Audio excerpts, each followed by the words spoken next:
As Xuventudes Socialistas presentaron na Praza do Ferro de Ourense a iniciativa conxunta co PSDG dun banco público de aluguer.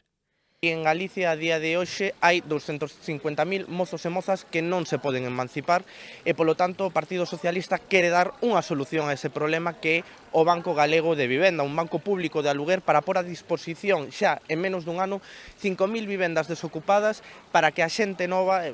toda a xente, obviamente, podan acceder a unha vivenda digna e, o máis importante, a un prezo digno tamén. Un prezo que non podería superar o 30% dos seus ingresos, porque estamos a falar que a día de hoxe a maioría da xente que vive de aluguer destina máis dun 40%, e se falamos de xente menor de 30 anos, máis dun 60% do seu salario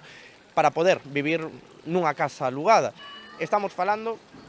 de unha inversión de 20 millóns de euros, que para as contas da Xunta de Galicia é pouco. Son unhas contas que nos pedimos que se introducisen nos orzamentos e que aínda por riba o Partido Popular e Democracia Ourensana non o quixeron apoiar, e por iso queremos dicirlle á cidadanía galega que existe esta medida. Unha medida que non implicaría aumentar máis os orzamentos, só serviría que a Xunta de Galicia puidese executar esas contas que non gasta. Consiste nun organismo público da Xunta que exercería como intermediario entre arrendador e arrendatario. A cidadanía galega podería alugar un piso en boas condicións e a un prezo xusto, mentres o propietario tería garantía xurídica e a seguridade do pago da mensualidade por parte da Xunta.